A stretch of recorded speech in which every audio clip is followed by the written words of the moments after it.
अल्लाहुम्मा सल्ली अला सय्यिदिना मुहम्मदिन नबियुल उम्मी व आलिहि वसल्लम।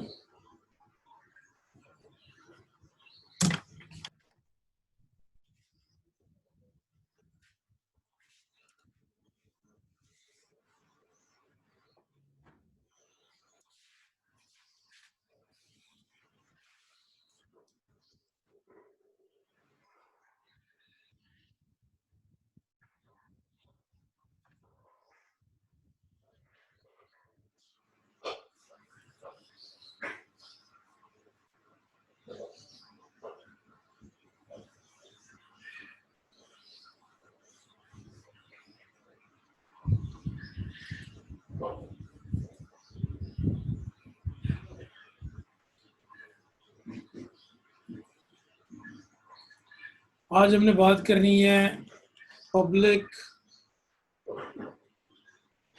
इंटरेस्ट लिटिगेशन पे।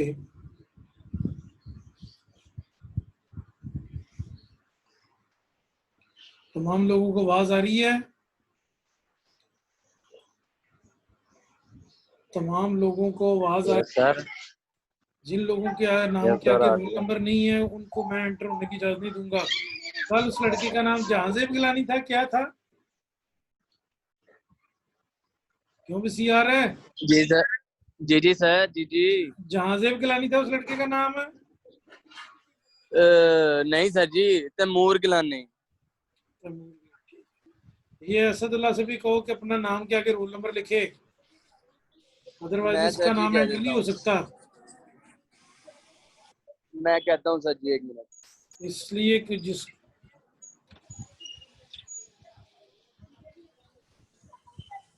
पब्लिक इंटरेस्ट लिटिगेशन क्या होती है, कैसे इसकी जरूरत पेश आती है, क्या सारा मामला है, लेक्चर हम आज कैरी ऑन करेंगे।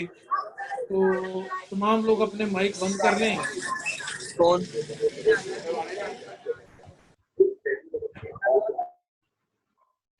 Public interest litigation. Introduction to public interest litigation. There is a rapid growth of public interest litigation in Pakistan. The reason is very simple कि हमें हाई कोर्ट और सुप्रीम कोर्ट में कुछ Ritz ऐसी दायर की जाती हैं, बाद में फिर ये हमारे लिए एक सोर्स बन जाती हैं पब्लिक लिटिगेशन का, और फिर यहाँ से हमें पता चलता है कि ये कितनी ज़रूरी थी। It is said that public litigation is a new chapter in our judicial system. क्या इसकी इजाजत है या नहीं? क्या पब्लिक इंटरेस्ट लिटिगेशन होनी चाहिए या नहीं? क्या पब्लिक इंटरेस्ट लिटिगेशन का कोई फायदा भी होता है कि नहीं? ये सारा मामला हमने डिस्कस करना है। The Ford Foundation of United States has set up the Council for Public Interest Law, which defines the terms public interest litigation. ये public interest law, public interest law क्या है, उसका क्या फायदा है, क्या उसकी सारी सूरत हाल है, अब इसके ऊपर हम डिस्कशन लगे हैं करने। अच्छा जी, public interest law is the name that has recently been given to the efforts to provide legal representation to previously uninterrupted groups and interests. Such efforts have been undertaken in the recognition that ordinary marketplace for legal services fail to provide such services to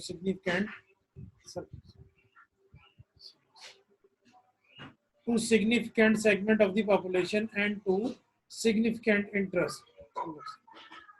Such groups and interests include the poor, environmental, consumer, racial and ethnic minorities and others. इन तमाम चीज़ों की तरफ हमें तवज्जो देने की ज़रूरत है कि जिसमें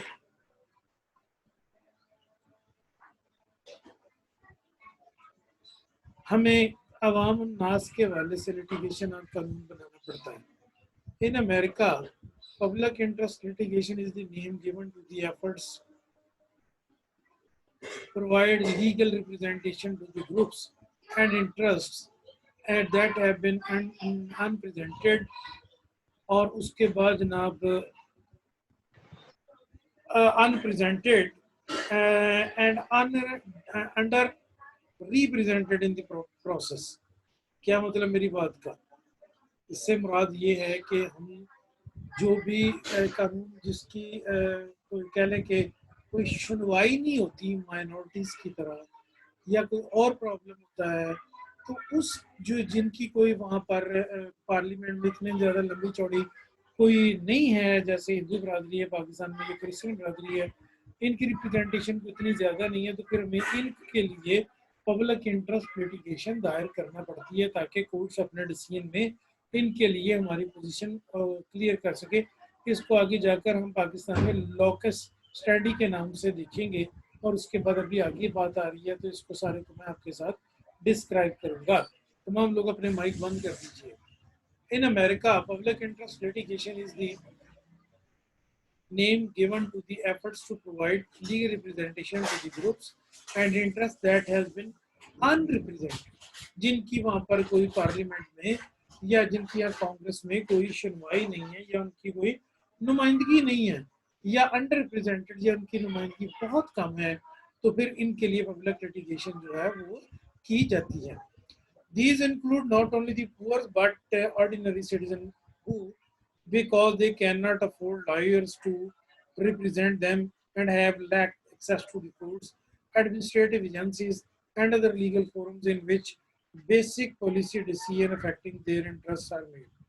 तो यहाँ पर क्लियर बात है कि कुछ जहाँ जिनकी रसाई अदालतों तक नहीं होती या जो वकील अफोर्ड नहीं कर सकते या जो इंतजामी एजेंसियों से रब्ता नहीं कर सकते या जो दीगर जो लीगल फॉर्म्स है उनके ऊपर नहीं हो सकती उनकी रिप्रेजेंटेशन, तो उसके लिए फिर हमारी हेल्प यहाँ से होती है।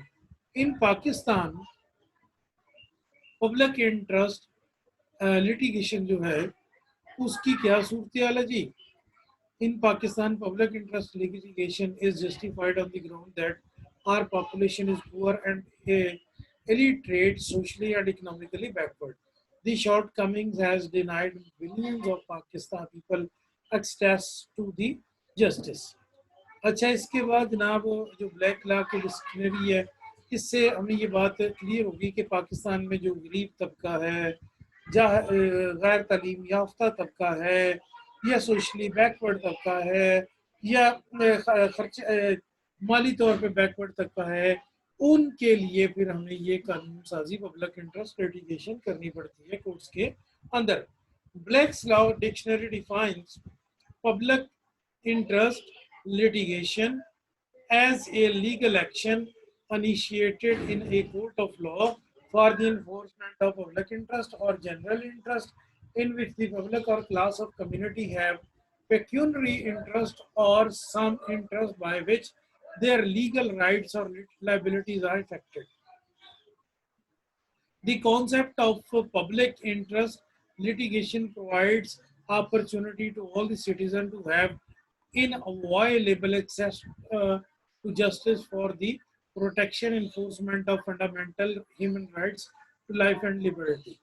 यहाँ पर ये बात क्लियर की जा रही है पब्लिक इंटरेस्ट लिटिगेशन के हवाले से ब्लैक लॉ डिक्शनरी में कि कोर्ट्स के अंदर ऐसी जो कानून साजी होगी कि जिसका मकसद एक ख़ास तबके के कानूनी हकूक़ का तहफ़्फ़ुज़ करना या उनकी जिम्मेदारियों के हवाले से कोई बात करना, जैसे कि वो इफ़ेक्ट हो रही होंगी या उनके हकूक़ मुतासर हो रहे होंगे, तो वहाँ पर ये सारा काम आप करने के लिए पब्लिक इंटरेस्ट जो है वो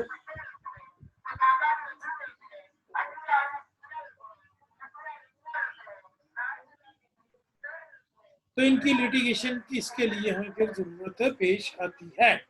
अब जनाब जब ये अंडर जो कंसर्न तबका या अनरिप्रेजेंटेड तबका, इनके लिए तो कानून कौन बनाएगा? पार्लियामेंट में तो इनकी रिप्रेजेंटेशन ही कोई नहीं, या माली तौर पे ये कमज़ोर है तबका, या इनके पास कोई इतने रिसोर्सेज नहीं है, या इनकी कहाँ कोई वहाँ असेंबली में नुमाइंदगी नहीं है, तो फिर इन लोगों को अपने कैसे डील करना है, कैसे इसकी सारी सूरत हाल होगी? जनाब इसकी सारी सूरत हाल के तहत फिर आप इसको टैकल करने की तरफ जब आएंगे तो इसके लिए अवामी कानून साजी जो है वो की जाती है। उससे हमें पता चलता है कि ये कानून साजी इनके फायदे के लिए होगी। इनको एक मौका मिलेगा कि ये जनाब मुल्क के कानून से या जो इनका हमारा इंसाफ का निज़ाम है उनके साथ ये रब्ता रख सकें और इनके के अंदर इनके हकूक़ फ़राइज़ जो हैं वो सारे के सारे आप बयान कर सकें, इसके लिए ताकि ये भी एक अच्छी ज़िंदगी और गुजार सके और फंडामेंटल राइट्स जो हैं वो इनके मुतासर ना हो। अब मैंने इसको हाईलाइट किया आपके लिए। Nature of public interest litigation. Due to the great awareness on public interest litigation, new perspectives are being opened before lawyers, judges, and state agencies. Public interest litigation focuses uh, on social welfare and progression of humanitarianism. For courts, it's fascinated exercise to deal with public interest litigation as it is a view, yet is a new and generic jurisprudence have evolved by the courts. क्या बात मतलब है सारी सूरत हाल का कि हमारे पास जहाँ जहाँ पर अवामुन नास की मेरी प्रेजेंटेशन की जरूरत पेश आती है या अवामी कामों के लिए जरूरत पड़ती है, तो वहाँ पर साथ साथ हमें ये भी नजर आता है कि भाई इससे हमारे जो वो लोग हैं कि जिनकी नुमाइंदगी नहीं हो पा रही, कोर्ट्स के सामने जब ऐसे केसेस लाए जाते हैं तो कोर्ट इन तमाम केसेस के ऊपर फिर फैसले करती है और इन फैसलों की बुनियाद पे कोर्ट ये तय करती है कि जी क्या इसको आपने किस तरह दिखाना है, कैसे इसकी सूरत हाल होगी और जो डिसीजन आएंगे उनकी बुनियाद के ऊपर कॉन्स्टिट्यूशनल जो लीगल राइट्स है एक लार्ज नंबर ऑफ पीपल के वो सारे के सारे जो हैं वो यहाँ पर क्लियर हो जाते हैं। बात को आगे बढ़ाते हैं। Public interest litigation is a part of process participative justice, सब लोगों को इंसाफ में शरीक करना। It is a legal aid movement to bring justice within each of the poor masses, गरीबों को इसके लिए मुफ्त कानूनी इमदाद फराहम करना। Public interest litigation is brought before the court not for the purpose of enforcing the right one individual against the other as it happened in the ordinary case, but it is intended to promote and support public interest which demands that violation of constitutional or legal rights of large number of people who are ignorant and who are socially and economically weak, that should not go unnoticed and unredressed. सारी गुफ्तगू से मैं ये बात clear हो गई है कि जनाब मैं मीटिंग को लॉग करने लगा हूँ, सब लोगों को कहो कि 5 मिनट में ज्वाइन कर लें, इसके बाद कोई बंदा मीटिंग में नहीं आ सकेगा। बता दें सबको, सीआर साहब यहाँ से बाहर जाके सीआर साहब सबको बता दें मीटिंग लॉक होने लगी है, फिर इसके बाद कोई बंदा ना निकल सकेगा ना आ सकेगा, जो एक दफ़ा निकल गया उसकी हाजिरी नहीं होगी। अच्छा जी, अब आपने इसमें पब्लिक इंटरेस्ट लिटिगेशन में ये बात देखनी है कि वो गरीब लोग जिनकी कोई वहाँ पर जिनके पास कोई सहूलत ही नहीं, जिनकी कोई तो वहाँ पर दाद रसी नहीं, उनको कौन प्रोटेक्ट करेगा? फिर कोर्ट्स अपने डिसीजंस में उनके राइट्स को प्रोटेक्ट करती हैं, गरीब तबके को प्रोटेक्ट करती हैं, सोशली इग्नोरेंट तबके को टैकल करती हैं, उनके ऊपर सारे के सारे ये मामला फिर तय करके क्लियर किया जाता है। अच्छा जी, बात को आगे बढ़ाते हैं। अच्छा, इसके बाद क्या है? Rule of law does not mean that the prosecution that the protection of law is available only to the fortunate few but also available to the poor. अच्छा, इसमें ये जो बात क्लियर समझने वाली है ना, ये बड़ा अहम पॉइंट है इस वक्त, ये जिसको मैं डिस्कशन जिस पे कर रहा हूँ, ये बहुत अहम पॉइंट है। बहुत अहम पॉइंट में हम ये बात तय करने लगे हैं कि यहाँ पर जो सारे लोग भी इस जस्टिस में शामिल हैं, वो ये बात यकीनी बना रहे हैं कि एक तो चलो उनकी बात और दादरसी हो रही है, लेकिन जो गरीब तबका है वो महरूम नहीं है। ऐसा नहीं है कि उनकी दादरसी नहीं हो सकती। यहाँ पर ये सूरत हाल नहीं कि जो गरीब तबका है या जो पुअर मासेस हैं उन बेचारों की दादरसी कोई नहीं, नहीं नहीं नहीं नहीं, उनकी भी दादरसी ऐसे ही होगी। ये लास्ट पॉइंट एंड सर्कल और हाईलाइट हुआ, इसको देखें। रूल ऑफ लॉ ये कहता है कि जो खुशकिस्मत हैं उनकी तो कानून प्रोटेक्शन करता ही है, बल्कि इसके साथ जो गरीब लोग हैं उनको भी तहफ़्फ़ुज़ हासिल है। ये लास्ट रूल जो मैं बात पढ़ रहा हूँ, the rule of law does not mean that protection of law is available only to the fortunate people but also to anyone तो इसमें आज मैंने सिस्टम भी बेहतर ऐसे किया कि जो जैसे कोई बंदा स्लाइड मूव करेगा या कोई इस तरह की हरकत करेगा उसका नाम जाहिर हो जाएगा, जैसा कि आप देख रहे हैं कि मेरा नाम इस वक्त स्क्रीन पे जाहिर हो रहा है। तो आज मैंने साथ इस तरह का कोई कंट्रोल किया है, तो इसको बात को आगे बढ़ाते हैं जी। अच्छा जी, public interest litigation is a cooperative effort on the part of petitioner, state and the court. चंद कल परसों एक रिट पिटीशन दायर हुई है सुप्रीम कोर्ट में। सुप्रीम कोर्ट बार का जो है काउंसिल वो ये दायर कर रही है कि जनाब ये जो काजी ईसा की बीवी के एसेट्स हैं इसकी अंदर जो है वो दोबारा रिव्यू दाखिल किया जाए और रिव्यू दाखिल करके ये बात देखी जाए कि क्या गवर्नमेंट को हक था उसकी बीवी के एसेट चेक करने का कि नहीं। तो एक बात तो क्लियर है कि गवर्नमेंट को तो हर जगह हक हासिल है। कल हमने एडमिनिस्ट्रेटिव फंक्शन में देखा है कि गवर्नमेंट हर जगह मुदाखलत कर सकती है, उसे कोई रोक नहीं सकता। गवर्नमेंट ने तो हर जगह मुदाखलत करनी है, तो गवर्नमेंट को कोई बंदा रोक नहीं सकता। इसके लिए सारी चीजें हमारे सामने क्लियर होनी चाहिए। जो सुप्रीम कोर्ट बार काउंसिल वहां पर ये सुप्रीम बार एसोसिएशन वहां जो दायर करेगी पिटीशन उसे कोर्ट सुनेगी। लेकिन काजी ईसा साहब को खुद बात की समझ आ गई है कि ये जो केस एफबीआर को भेजा है ये दर हकीकत मेरी दाढ़ी उन्होंने एफबीआर के हाथ में पकड़ा दिया और एफबीआर ने जब इसकी इन्वेस्टिगेशन करनी है तो इन्वेस्टिगेशन में उन्होंने स्लॉटरिंग करनी है, बेरहमाना एहतसाब करना है। तो वो यही चाह रहे थे कि ये मामला काजी ईसा साहब चाहते हैं कि ये मामला सुप्रीम कोर्ट में तय हो जाए और दोबारा इसको खोले कोई ना। जिस तरह काजी ईसा ने एक डिसीजन दिया हुआ है कि जनाब नवाज शरीफ के खिलाफ वो जो है इसका केस हुदैबिया शुगर मिल का दोबारा नहीं खोला जा सकता। तो नवाज शरीफ के खिलाफ ये फैसला जो दे दिया इसके ऊपर तो सारा कुछ हो गया। सीआर साहब एहसन महमूद को हमारी क्लास का लड़का है।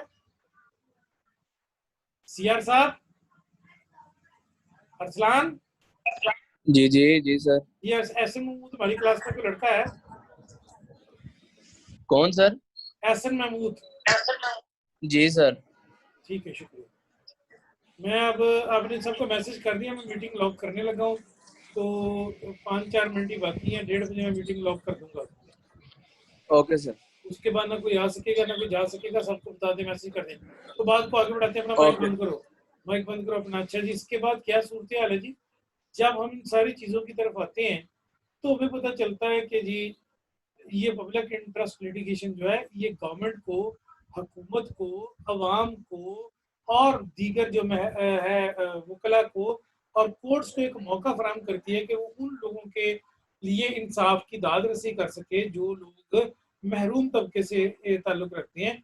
Public interest litigation is an opportunity to the government to make available basic human rights to the deprived section of the society.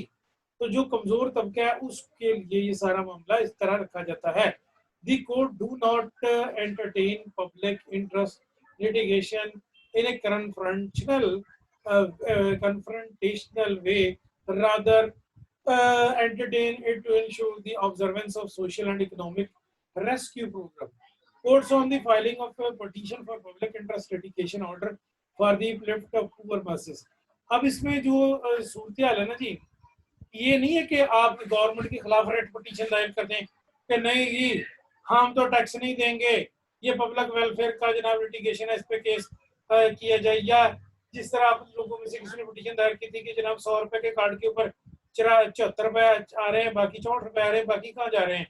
तो बाकी सारी जरदारी के को पैसे पास जा रहे थे। फिर इस पे गवर्नमेंट ने जनाब रूलिंग दी कि नहीं नहीं भाई जी, हाँ सुप्रीम कोर्ट ने रूलिंग दी कि आप क्लियर कट करके बताएं कि कितना टैक्स गवर्नमेंट इस पे वसूल कर रही है। तो गवर्नमेंट ने बताया कि हम इस पे 16% टैक्स वसूल कर रहे हैं, जिसपे कुछ इनकम टैक्स है, जिसपे कुछ दीगर चीजें हैं, वो सारी की सारी इसमें आप देख सकते हैं। तो गवर्नमेंट के इस मामले को देखने के बाद सुप्रीम कोर्ट ने एक फैसला दे दिया, कन्फ्रंटेशनल नहीं चाहिए, गवर्नमेंट के लिए कामों में मुदाखलत नहीं कोर्ट कर सकती। जिस तरह के आजकल जो है ये सुप्रीम कोर्ट है या हाई कोर्ट है या और कोई इस तरह के मामले हैं, वो सारे के सारे हमारे लिए ट्रबल का बायस बन रहे हैं कि जनाब किसी भी तरीके से आप इसके ऊपर इस तरह का सिचुएशन क्रिएट करें कि जिस पे हम जनाब कोर्ट के साथ कोर्ट को हुकूमत के फ्रंट पे ले आए। जिस तरह लाहौर हाई कोर्ट है, या जिस तरह इस्लामाबाद हाई कोर्ट है, या जिस तरह खैबर केपी के हाई कोर्ट है, तो वो गवर्नमेंट के खिलाफ फैसले देने के चक्कर में कानून को ही भूल गए हैं। अतर मिनल्ला के जो फैसले हैं, चूंकि वो उसका रिश्तेदार है किसी नून लीगी का, तो वो बोलते थे कि जनाब वो गवर्नमेंट के सबका गवर्नमेंट के रिलीफ का बायस है। इसी तरह जनाब ये जो सारे मामले, इसकी गुंजाइश यहाँ पर नहीं रखी जा सकती, इसकी इजाज़त यहाँ पर आप नहीं दे सकते। गवर्नमेंट इसकी इजाज़त नहीं दे सकती कि आप इस तरह की लिटिगेशन करनी शुरू कर दें। इसके लिए कोर्ट भी सुनने को तैयार नहीं। कोई भी कोर्ट जो है वो आप देखिए जो होगी इंक्वायरी कमीशन की रिपोर्ट के ऊपर अमल दरामद से नहीं रुकेगी, लेकिन अतर मिनल्ला की कोर्ट में गया वो और उन्होंने शुगर माफिया के खिलाफ कार्रवाई रोक दी। उस पे वजीर आजम पाकिस्तान ने लड़काल में बैठ के हल्की सी बात की कि जनाब अब ये सूरत हाल आ गई है कि दुनिया में आपने कभी सुना कि हाई कोर्ट जनाब मुजरमों की हमायत में अमल दरामद रोक दे। इस्लामाबाद हाई कोर्ट को वो जनाब बात सुझ गई।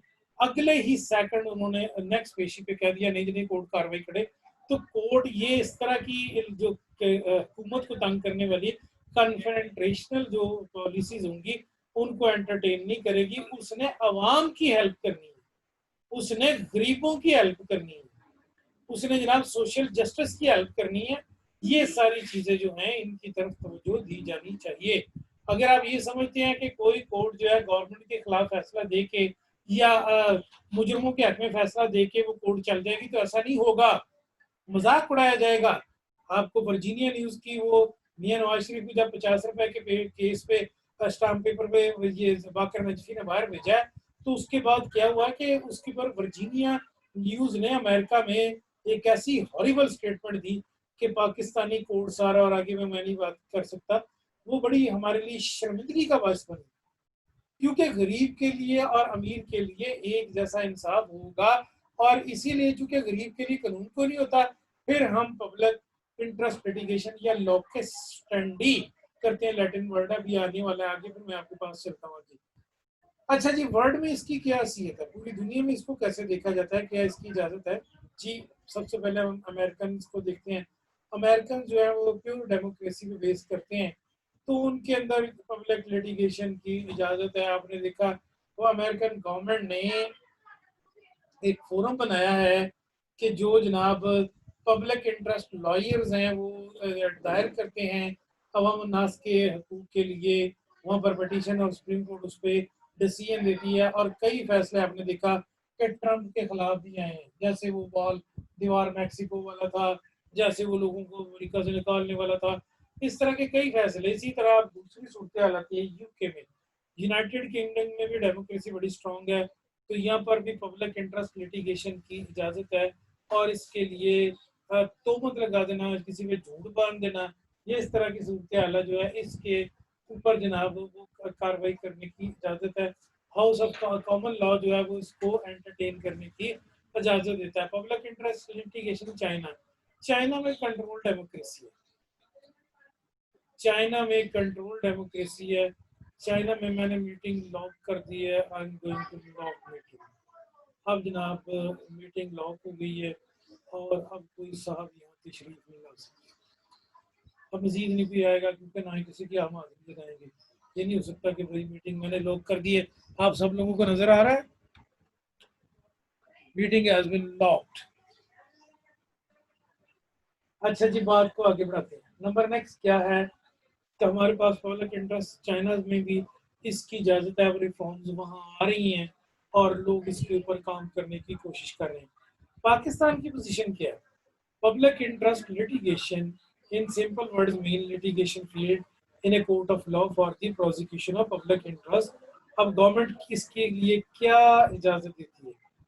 It has been interpreted by the judges to consider the intent of public at large। जो कहते हैं जी कि जो अवामुन नास की एक बड़ी जो है वो उसकी सहूलत के लिए हम इसकी इजाज़त देंगे। इसमें कौन कौन से फील्ड है? Number 1, violation of basic human rights for poor और फॉर दी वल्नरेबल ग्रुप्स। जो गरीब हैं उन लोगों के ह्यूमन राइट्स के लिए आप ये रिट दायर कर सकते हैं। कंटेंट्स और conduct of government policy, government policy के खिलाफ जनाब आप दायर कर सकते हैं।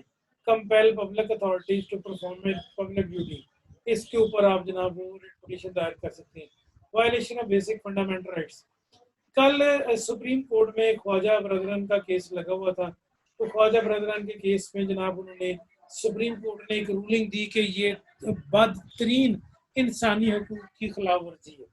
बदतरीन, क्या ख्वाजा ब्रदरन के केस में इस तरह की चीफ जस्टिस साहब को रिमार्क्स देने चाहिए थे? चीफ जस्टिस साहब ने जो बेहतर समझा, हम इंसाफ के मामले में मुदाखलत नहीं कर सकते, जो भी उन्होंने बेहतर समझा उन्होंने स्टेटमेंट दी, उनका राइट है। लेकिन ये राइट फिर बाकी गरीबों को भी मिलना चाहिए। अगर राव अनवर लोगों को कत्ल कर देता है 450 बंदों को, और उसके लिए कोर्ट जो है उसको छोड़ देती है या उसकी बेल ले लेती है, और फिर ख्वाजा ब्रदरन की बेल ले लेती है और बाकी लोगों को सजा भुगतनी पड़ती है, तो फिर ये इंसाफ नहीं। इसके लिए हमें पब्लिक इंटरेस्ट लिटिगेशन करनी पड़ेगी। और ये वकील जो वकला, वो इस पे मेरी कम्युनिटी वकला जितने भी हैं, मेरे शागिर्द और दोस्त भाई और सीनियर, वो सारे मुबारकबाद के हकदार हैं कि भाईजान कोर्ट जो है वो इस पे एक्शन ले और उसके बाद गरीबों को भी ऐसी सहूलत फराहम की जावे। बाकी लोगों के लिए, अकेले एक चंद लोगों के लिए नहीं हो गया ये पब्लिक इंटरेस्ट लिटिगेशन। यहाँ से मैं बात कर रहा हूँ, ऑल द पीपल मुतवज्जो रहें।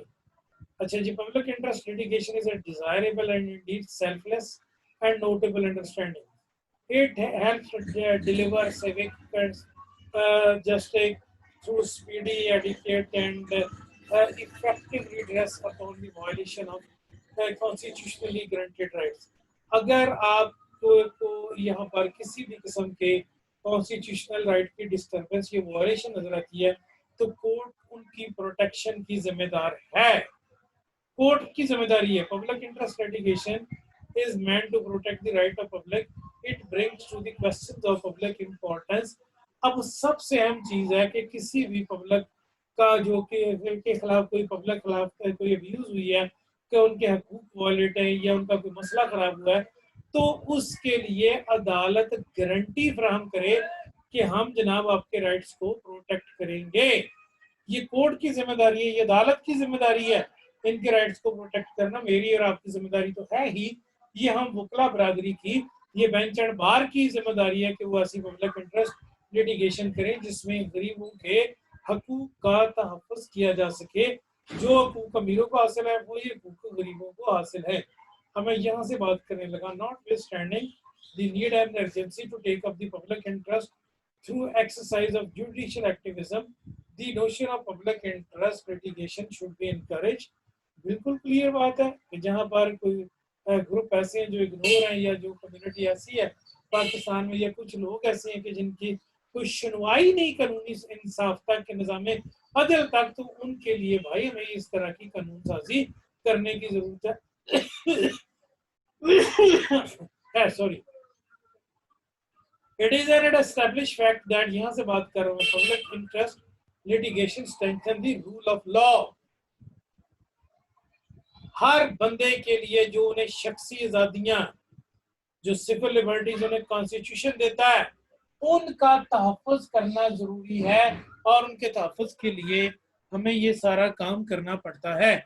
मजीद जो है पब्लिक इंटरेस्ट की लिटिगेशन की जो डिटेल है इस वेबसाइट पे मौजूद है, आप यहाँ से देख सकते हैं।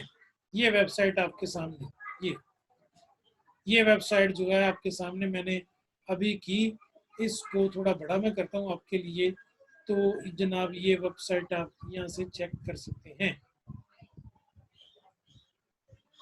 इस वेबसाइट से। अच्छा, बात को थोड़ा मजीद आगे बढ़ाते हैं।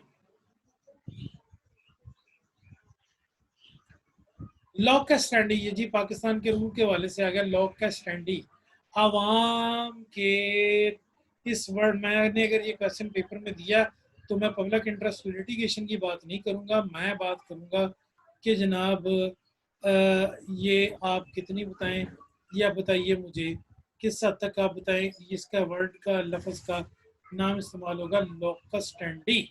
ये हमारे लॉ में भी एग्जाम में बड़ा इंपॉर्टेंट क्वेश्चन होता है। लॉकस स्टैंडी के ऊपर बात करें, पब्लिक इंटरेस्ट लिटिगेशन के ऊपर आप बात कीजिए, क्या इससे मुराद है। इससे क्या मुराद लिया जाता है और इससे क्या समझा जाता है?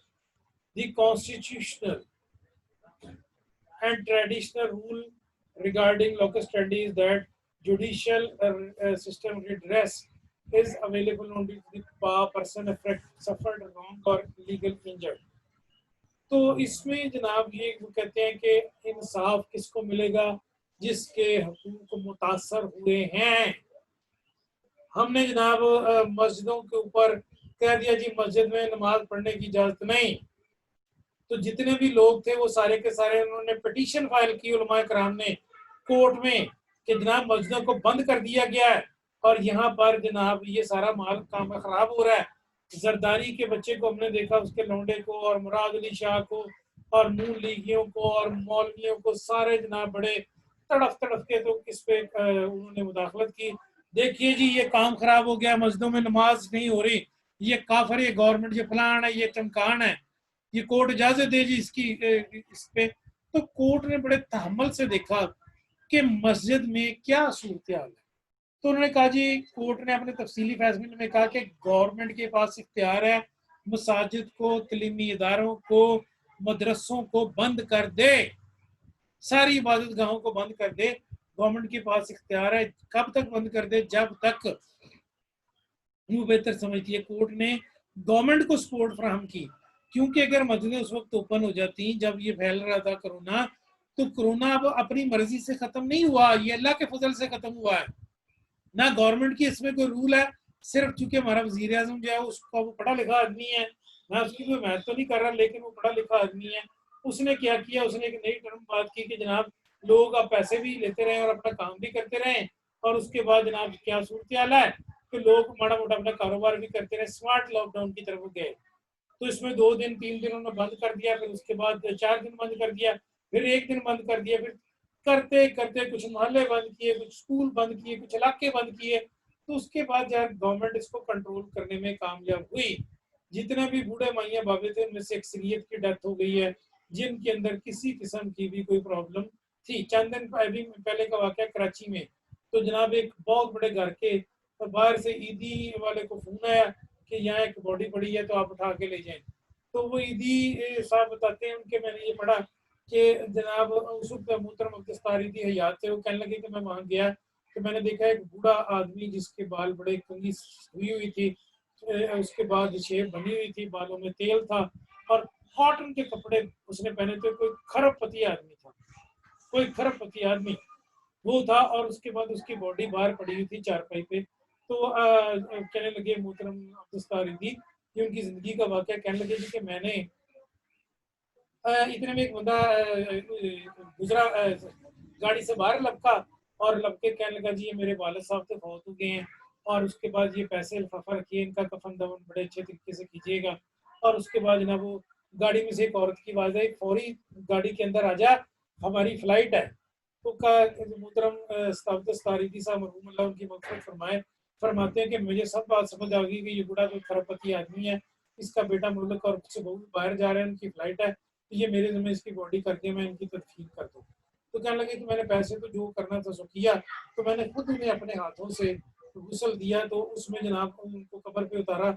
उसके बाद वो कहने लगे कि मुझे इस बात से नफरत हो गई कि अमीरी जो है वो या पैसा जो है वो आपको प्रोटेक्ट कर सकता है। पता नहीं किस तरह उसने मुसीबत से अपने बच्चे को पढ़ाया लिखाया और बच्चा उसकी जनाजे में भी शरीक होने से कासिर है। तो इन लोगों के जो हकूक है, गरीब पीपल के जेन्युइन ग्रीवेंसेस हैं इस तरह के, या जो हमारी दीगर कम्युनिटीज हैं, देहातों में गरीब लोग हैं, औरतें हैं, बच्चे हैं, बूढ़े हैं, उनको प्रोटेक्ट करने के लिए फिर हमें ये सारा कुछ पब्लिक इंटरेस्ट लिटिगेशन करनी पड़ती है। In a leading public interest litigation case, Mohamed bin Ismail versus Tan Sri अजीजी Usman, ये 1982 का केस है, यहाँ से मलेशिया का। इसके अंदर भी ये बात क्लियर हुई कि कोर्ट ने जनाब क्या करना है, इसको प्रोटेक्ट करना है कि जिसमें ह्यूमन राइट्स वायलेशन हो रही है, लेकिन ये रेमेडी आम गरीब आदमी को भी मिलनी चाहिए। क्या इसमें प्रॉब्लम हो सकती है पब्लिक इंटरेस्ट लिटिगेशन में? With the cognate justification of public interest litigation, there are some grave pitfalls and shortcomings also which court must take in consideration the following. The court must observe that petitioner is a bona fide person or group of people.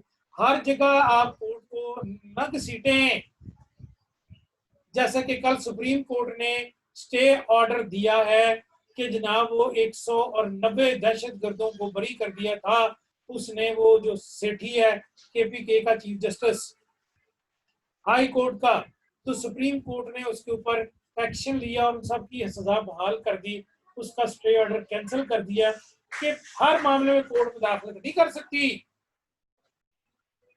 हर जगह court को मुदाखलत नहीं करनी चाहिए। इसलिए local standing में ये बात फर्क करनी जरूरी है कि court must observe that while dealing with public interest litigation it was not overstep the limits of judicial function and trespass in the areas which are going to executive and legislation by the constitution। आजकल court उतरी हुई है जिसकी वजह से वो हर काम government के खिलाफ फैसले दे रही है, अब दें, लेकिन गवर्नमेंट के खिलाफ फैसलों में नुकसान किसका हो रहा है? कोर्ट का नुकसान और उसका वकार खत्म होता जा रहा है। लोग देख रहे हैं, जब लोग देखेंगे तो कोर्ट का वकार खत्म होगा। जब गवर्नमेंट के खिलाफ फैसला आता है, आए, हम गवर्नमेंट को नहीं प्रोटेक्ट कर रहे, हम तो अवामुन नास को प्रोटेक्ट कर रहे हैं कि मियां नवाज शरीफ 50 रुपए के खाली स्टाम्प पे फरार हो गया, लेकिन जो गरीब आदमी है उसको अगर जुर्म साइकिल चोरी भी है या उसने जूती चोरी की है मसीह से, तो आप मार मार के उसका बरगस निकाल देते हैं, उसकी 6-6 साल जमानत नहीं होती। चंद बंदों को सुप्रीम कोर्ट ने बरी किया ये 1 महीना पहले कि इन्होंने कत्ल नहीं किया था, ये झूठे थे, इनके खिलाफ एलिगेशन झूठे हैं, जबकि उनको मरे हुए अदालत के अंदर 20 साल हो गए। फिर लोग अदलिया के खिलाफ हो जाते हैं कि यार जस्टिस डिले जस्टिस डिनाइड, तो क्यों हमें ये सारा कुछ नहीं मिल रहा, हम इसकी तरफ क्यों नहीं देख रहे? इसकी सारी सूरत हाल क्या है, इस मामले को टैकल करने की जरूरत है। There may be cases when public interest litigation affect the rights of person. तो these are must be taken into account। और उसके बाद जनाब सारे कोर्ट के सामने हर मामला इस तरह नहीं हो सकता, ना इसमें आप गिरें। ये खाई है कोर्ट के लिए, पब्लिक इंटरेस्ट की लिटिगेशन के अंदर फैसला देते देते देते देते बाज़ औक़ात कोर्ट का अपना जो सारा क्रेडिबिलिटी है वो खत्म हो जाती है। तो आपको ये खतरात जो है वो देखने होंगे कि यार कहीं कोर्ट सियासी तो नहीं होती जा रही। वो चंद दिन पहले मैंने एक पढ़ा लतीफ़ा, आपने भी सुना होगा कि जनाब एक बंदे को वो कहा किसी ने कि जनाब ऐसा कोर्ट के किरदार को दागदार नहीं करना चाहिए। किसी ने जनाब ये मशवरा दिया कि फलां जो बंदा है उसकी अगर प्रॉब्लम है तो उसे ये कहा गया कि भाई जी तुम्हारी माफ़ी तो नहीं हो सकती। जैसे शायद वो था ये सदारियों का बादशाह चंगेज़ खान, तो उसने 4 लाख बंदा कत्ल किया था, तो उसने किसी से पूछा कि मेरी माफ़ी हो सकती, तो उन्होंने कहा जनाब पाकिस्तानी कोर्ट में चला जाए, शायद तुझे वहाँ से माफ़ी हो जाए। तो इस तरह का मजाक कोर्ट का बन जाएगा। कोर्ट खुद मजाक बनाती है, जज का फैसला बोलता है, जज नहीं बोलता। जब जज का फैसला इस तरह नेगेटिव बोलेगा तो फिर अवाम खिलाफ हो जाएगी कि यार ये कैसी जुडिशरी है कि जो अमीर लोगों को प्रोटेक्ट कर रही है, हमें प्रोटेक्ट ही नहीं कर रही। कितने अफसोस की बात है कि जनाब जनरल मुशर्रफ जो साबिक वजीर आज़म पाकिस्तान है, साबिक यानी चीफ एग्जीक्यूटिव रहे, साबिक सदर पाकिस्तान है, साबिक आर्मी चीफ है, उनका जो था वो बयान रिकॉर्ड करने की इजाजत नहीं दी सुप्रीम कोर्ट ने, किस पे? टेलीफोन पे और उसके बाद जनाब स्काइप पे। लेकिन जैसे ही काजी ईसा की बीवी का फोन आया केस, तो उसमें जनाब लंदन से बयान रिकॉर्ड हो रहा है। ये नहीं होगा, ये कोर्ट फिर हमारे लिए मसला बन जाएगी। तो पब्लिक इंटरेस्ट लिटिगेशन में कोर्ट को ये देखना चाहिए कि उसका वकार तो नहीं दाव पे लग रहा। स्टे होम स्टे सेव आज का हमारा लेक्चर बड़ा इंपॉर्टेंट था, जिसमें हमने ये देखा कि पब्लिक इंटरेस्ट लिटिगेशन कोर्ट के अंदर आनी चाहिए। कोर्ट उसको के ऊपर देखे कि जनाब क्या सारी सूरत हाल है, उसको वॉच करे और उसके बाद इसके ऊपर अमल दरामद करने के लिए nature of public interest litigation क्या है, बड़ी इंपॉर्टेंट है। हर जो केस है उसके ऊपर कोर्ट नहीं कर सकती, और अगर हर पे कोर्ट करेगी तो फिर प्रॉब्लम होगा। थैंक यू सो मच, आपका शुक्रिया। और ये सीआर साहब 1 सेकंड में हाजिरी अपलोड करें।